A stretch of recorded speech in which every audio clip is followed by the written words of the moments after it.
생활에서 일어나는 시대 교훈이라는 말씀의 제목입니다.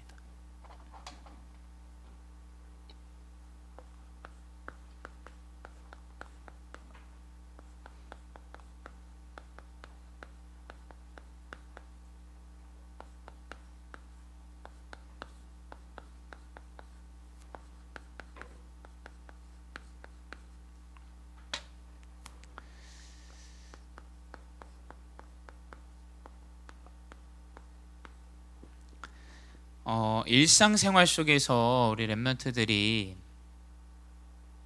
살아가고 있죠. 밥을 먹고 또 학교도 가고, 여러분 시험이 있으면 이제 또 시험 준비도 하고, 여러 일상생활 속에서 우리 랩런트들이 살아갑니다. 또 일상 속에 여러 가지 것들이 있죠. 뭐 문제도 있고, 뭐 응답도 있고, 내가 생각한 노력의 결과물도 이제 받아보기도 하고 합니다. 또 내가 생각지 않았던 그런 문제들이 찾아오기도 해요. 근데 여러분이 살아가는 그런 일상생활 속에서 꼭 여러분이 회복해야 될 것이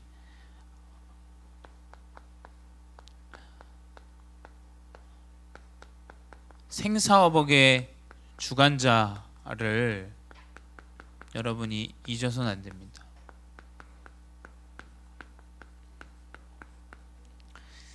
여러분이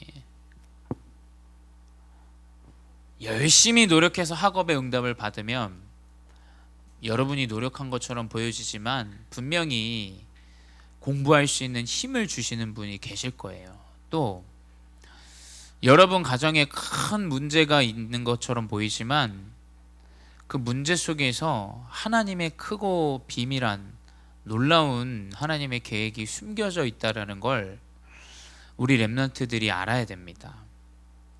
그래서 여러분이 일상생활 속에서 물론 생활을 똑같이 랩런트들처럼 또 불신자처럼 살아가겠지만, 여러분이 절대 잊지 말아야 되는 것은 하나님의 존재를 절대 잊어서는 안 됩니다.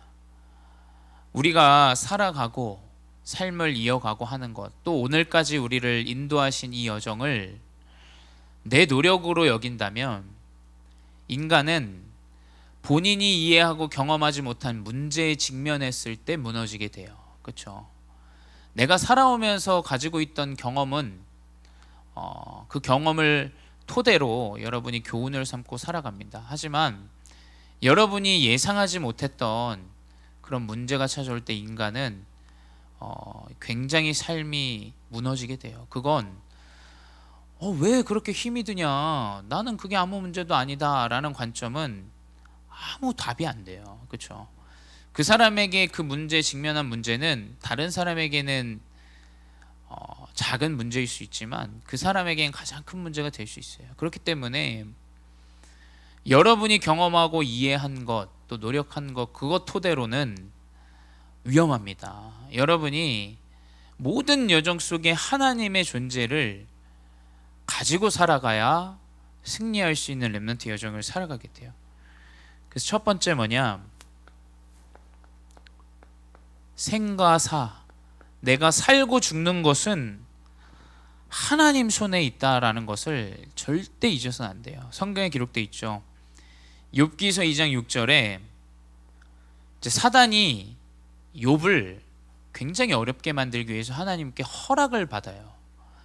하나님께 허락을 받아서 이 욥은 하나님이 축복하셨기 때문에 하나님을 찬양하고 영광 돌린다. 하나님이 그래, 그럼 네가 하고 싶은 대로 해봐라.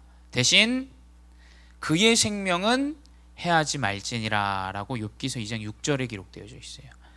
여러분이 질병이 있건 여러분의 어려움이 있건 생명은 하나님의 손에 있다라는 사실을 절대 잊지 마시기 바라요.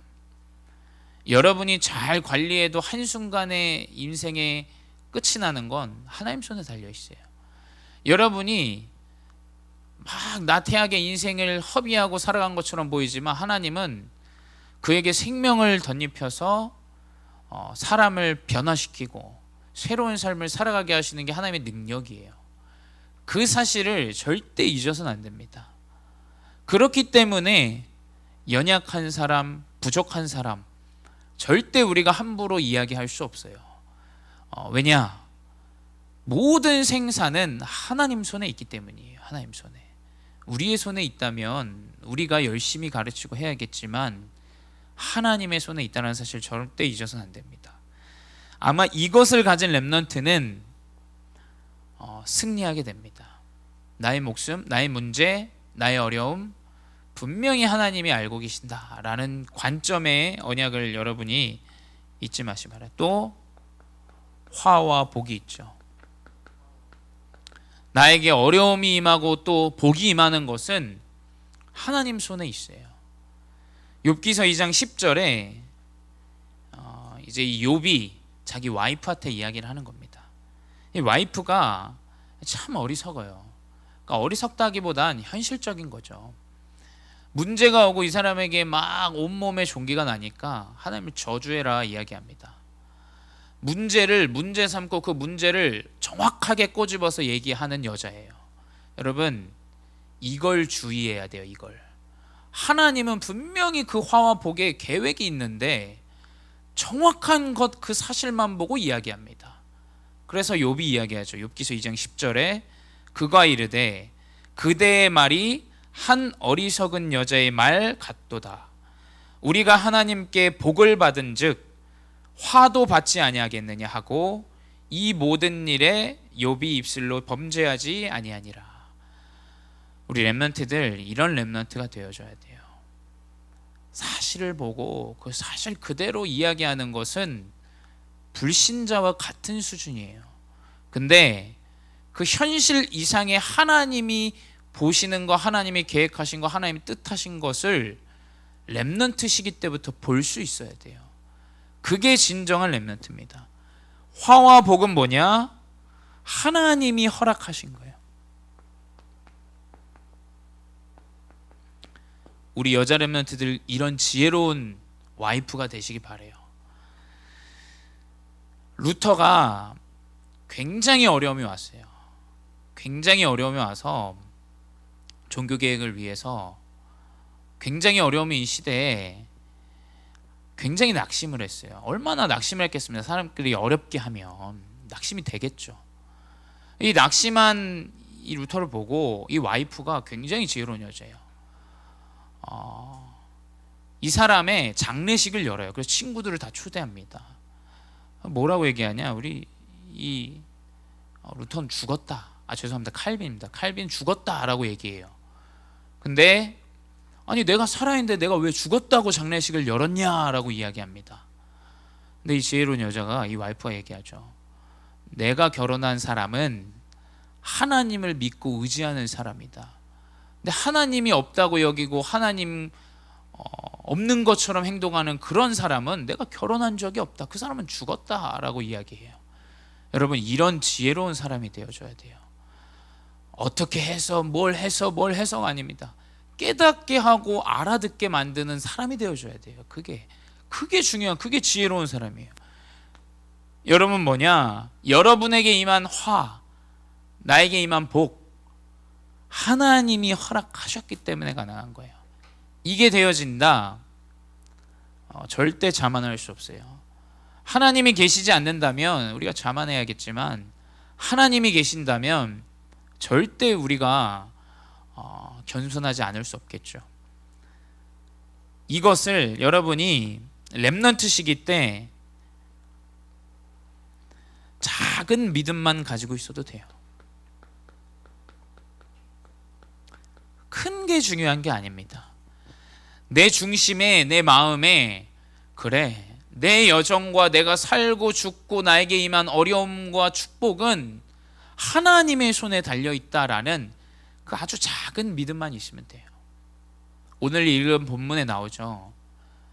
겨자씨는 굉장히 작은 씨예요. 손톱보다도 더 작아요. 이 씨가 땅에 뿌려지면 열매를 맺고 나무가 되어지죠. 왜냐? 생명이 있기 때문이에요. 여러분이 가지고 있는 그 생명의 작은 믿음은 분명히 열매 맺게 되어져 있어요. 목사님도 렘넌트 시기 때 고민이 많았습니다. 그래서 근데 매 순간 1%도 아니었던 것 같아요. 0.1% 정도 내가 하나님이 계신다라는 존재 자체를 믿고 있었던 것 같아요. 모든 게 다 안 되고 불가능한 것 같고 내 생각처럼 안 되어지는 것 같더라고요. 근데 내 마음속에 그래도 하나님이, 내가 하나님 자녀고 하나님이 존재하신다면 하나님이 모든 걸 인도하시고 역사하시지 않을까? 믿음도 없는데 그 작은 마음이, 생각이 있었어요. 근데 그게 하나님께서 내 길을 인도하는 여정이 되어지고 응답이 되어졌어요. 여러분이 이 사실을 절대 잊어서는 안 돼요. 여러분의 그 작은 믿음, 하나님께서 나의 모든 것을 주관하시고 역사하신다라는 그 사실만 붙잡고 살아가시기 바랍니다. 이게 여러분이 가는 모든 렘넌트의 여정이 되어줘야 돼요. 그래서 오늘 예수님께서 제자들에게 주신 일상 속의 일들을 통해서 우리 이 생사화복의 주관자를 좀 깊이 있게 확인하도록 하겠습니다. 로마서 17장 14절에서 20절에 보게 되면 이제 귀신 들린 아이가 나와요.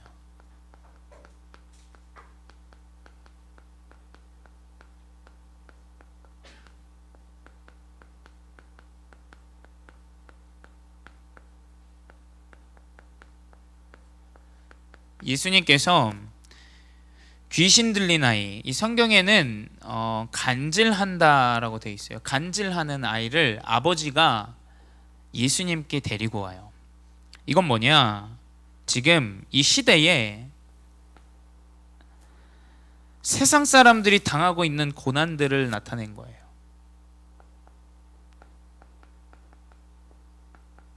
이 시대의 고난은 뭐냐? 많은 사람들이 육신과 정신적인 질병에 시달리고 있다는 뜻이에요.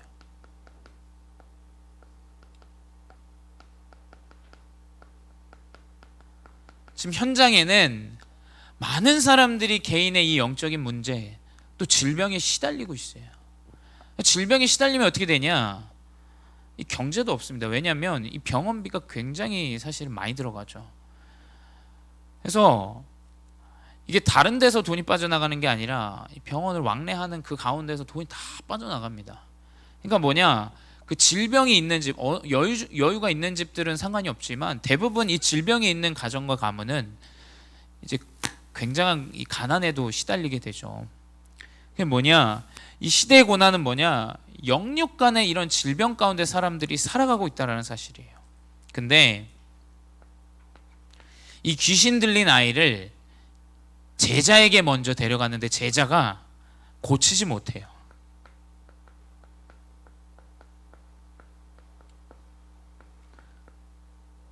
아니, 예수님의 제자인데 이 병을 고치지 못합니다.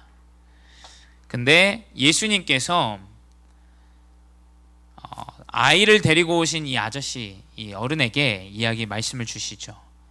마태복음 17장 17절에 이 패역한 세대여 내가 얼마나 너희와 함께 있으며 얼마나 너희를 참으리오라고 이 제자에게 예수님께서 얘기합니다.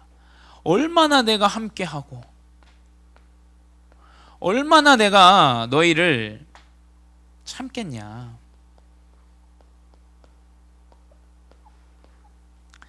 여러분, 우리 렘넌트들이 언약으로 붙잡아야 되는 게 뭐냐, 하나님은 분명히 우리에게 함께 하시고 그 역사하시는 능력을 우리에게 허락하셨어요.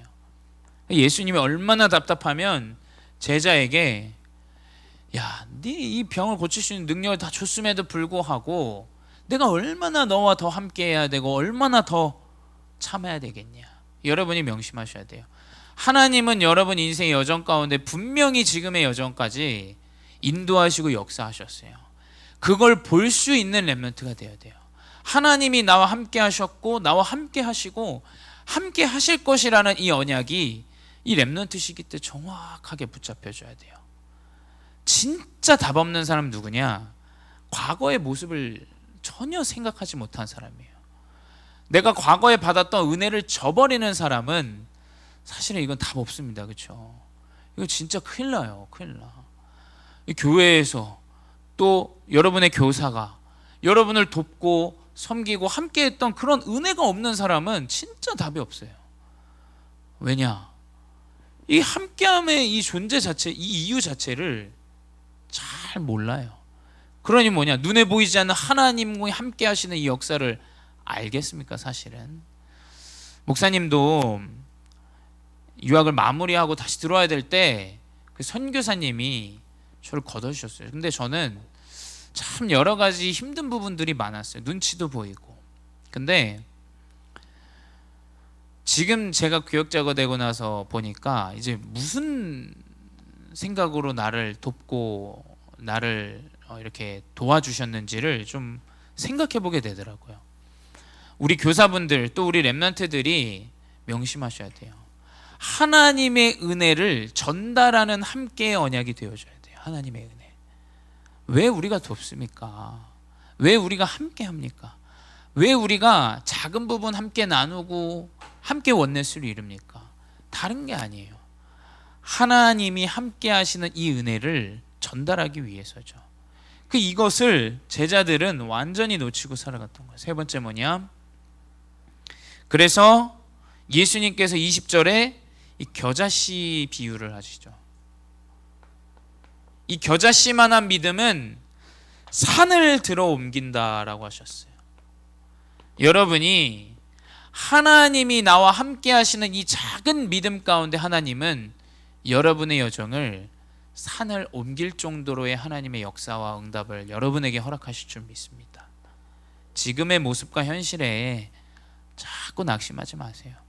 언약을 붙잡고 겨자씨만한 하나님 나와 함께 하시는 그 믿음을 회복하시기 바라요. 그래서 이 시대에 이 병든 사람들 앞에서 정확한 언약을 제자들에게 주시죠. 두 번째 뭐냐? 예수님께서 시간표를 말씀하셨어요.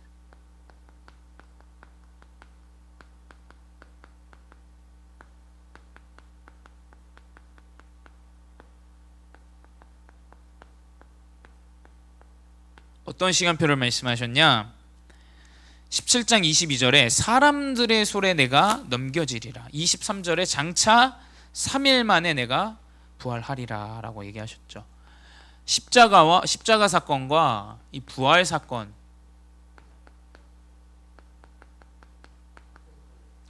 이 사건을 말씀하셨죠. 이게 뭐냐? 다른 게 아닙니다. 오직 이 그리스도의 언약, 이 언약의 시간표를 말씀하세요. 근데 제자들은 그 말을 듣고 23절에 제자들이 말을 듣고 근심하더라라고 기록되어 있어요.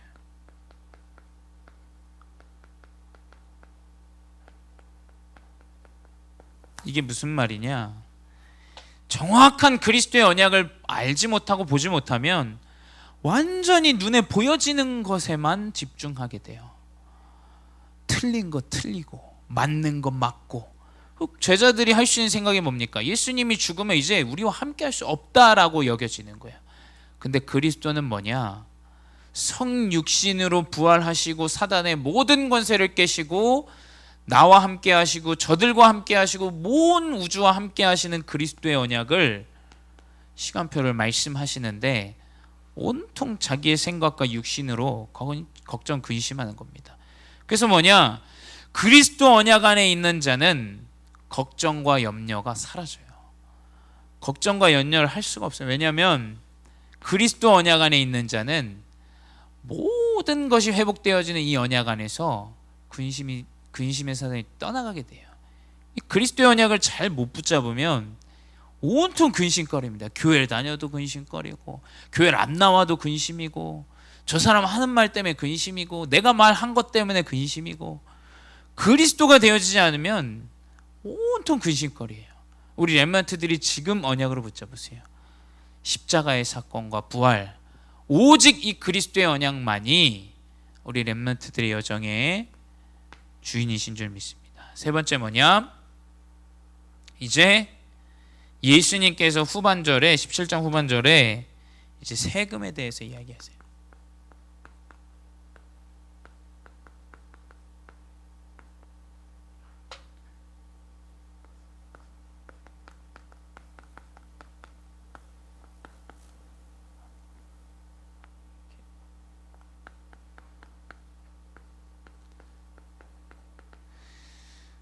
이때 당시 얼마나 사실은 먹고 살기 힘들었겠습니까? 사람들의 관심 자체가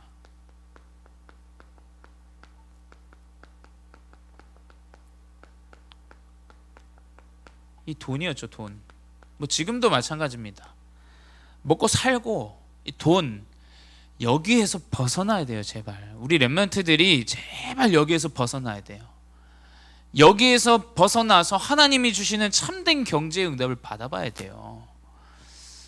우리 감사한 것은 그래도 우리 응재나 우리 응수, 사실은 목사님이랑도 같이 얘기를 했죠. 우리 신학원 갈 수 있도록 기도하는데, 참 신기하게도 우리 고모가 돈 봉투를 이렇게 줬다고 해요. 그래서 물어봤는데 이 돈 봉투를 준 적이 없대요. 고모가 뭐 놀러 갔을 때 얼굴을 보고 뭐 용돈을 주시긴 하는데, 이번에 가지도 않았는데 돈 봉투를 5만 원씩 이렇게 줬다고 해요.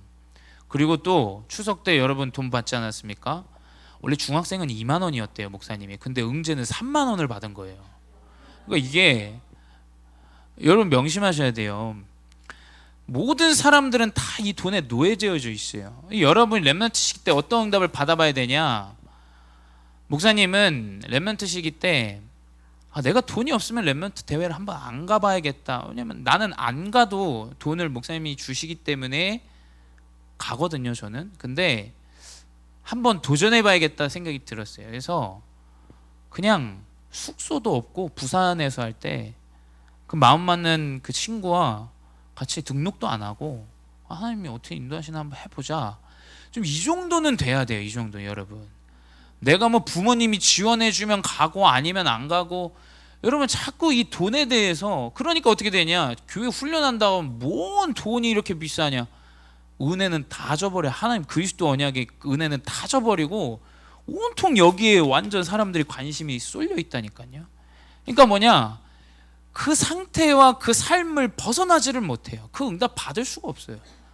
여러분, 왜 예수님께서 세금에 대한 이야기를 하셨는지를 알아야 돼요. 예수님은 그 당시에 국가적인 이 문제도 있었어요. 왜냐하면 이 로마에 속국되어져 있었던 상황 아닙니까? 그러니까 텍스 컬렉터, 이 세리들에게 돈을 다 내주는 상황이었어요. 그 예수님이 베드로에게 얘기해요. 네가 생각할 때는 세금을 내야 되냐 말아야 되냐 물어보는데 예수님 뭐라고 얘기했냐? 예수님 내야 된다고 하셨어요. 심지어 뭐라고 기록되어 있냐? 우리 한번 보도록 하겠습니다. 마태복음 17장 우리 27절 한번 켜주세요. 마태복음 17장 27절 우리 같이 읽겠습니다. 그러나 우리가 그들이 실족하지 않게 하기 위하여 내가 바다에 가서 낚시를 던져 먼저 오르는 고기를 가져 입을 열면 돈 한 세겔을 얻을 것이니 가져다가 나와 너를 위하여 주라 하시니라. 이게 무슨 말이냐? 베드로가 바깥에서 이 세금을 걷는 사람이 왜 니네 선생님은 세금을 안 내냐, 반세겔을 내야 되는데 반세겔을 왜 안 내냐라고 얘기해요. 그리고 베드로가 집에 들어와서 예수님을 만납니다. 이 예수님이 마음을 아시니까 물어보지도 않고 너는 이 세금을 내는 것에 대해서 어떻게 생각하냐라고 물어봐요. 그 세금을 걷는 사람들이 타인에게 세금을 걷겠냐 자녀에게 세금을 걷겠냐 하니까 베드로가 당연히 타인에게 걷겠죠. 그럼 아들은 네 세금을 면하였느니라 라고 예수님이 얘기해요. 그 말은 뭐냐, 예수님이 그 모든 걸 책임지신다는 거예요. 책임. 그래서 어떻게 했냐, 네가 나가서 낚시를 해서 그 물고기 입에서 한 세겔이 물고기 입에서 돈이 나왔어요. 그래서 반 세겔은 네 거를 내고 반 세겔을 내 거를 내라. 예수님은 세금을 내지 말라고 한 적 없습니다. 여러분, 우리 사업하시는 중자분은 꼭 세금을 더 잘 내세요. 더 잘 내시고, 여러분이 명심해야 될 거 뭐냐, 하나님이 모든 걸 책임지신다는 사실을 잊지 마셔야 돼요. 자꾸 돈 한두 푼 때문에 이상한 그 수준 낮은 그런 세상 사람들과 같은 그런 믿음으로 가서 우리가 되겠습니까? 하나님이 물고기의 입에 돈을 넣어서라도 여러분 책임지시게 돼 있어요. 우리 렘넌트들이 이 정도의 믿음은 가지고 있어야 돼요. 이 정도의 믿음. 그래서 뭐냐? 명심하시기 바래요. 결론 뭐냐? 여러분, 일상생활 속에서 분명히 여러분이 누려야 돼요. 여러분이 일상 속에서 하나님이 여러분이 함께 한다라는 사실을 이것만 딱 언약으로 붙잡으면 돼요. 문제가 와도 지금 내가 직면한 이 문제가 너무 커도 하나님 생사화복의 주관자가 나와 1분 1초도 떠나지 아니하시고 함께 하신다라는 사실 여러분 언약으로 붙잡으시기 바래요. 그러면 이 렘넌트는 승리하게 되어져 있습니다. 그래서 이 언약 붙잡고 승리하는 이번 한 주 되시기 바랍니다. 기도하겠습니다. 주님 감사합니다. 말씀을 통하여 1분 1초도 떠나지 않는 그리스도의 언약을 붙잡게 하시니 감사합니다. 육신 때문에, 돈 때문에, 또 많은 질병 때문에, 혹은 내가 그리스도의 언약을 놓쳐 참된 하나님의 계획을, 뜻을 발견하지 못하는 인생 되지 않게 하여 주시옵소서. 나 인생의 모든 살고 죽고 축복과 모든 문제는 하나님 손안에 있다라는 그 작은 믿음이 우리 어려서부터 렘넌트들에게 회복되게 하여 주시옵소서. 지금도 살아계신 주 예수 그리스도의 이름으로 기도드렸사옵나이다. 아멘.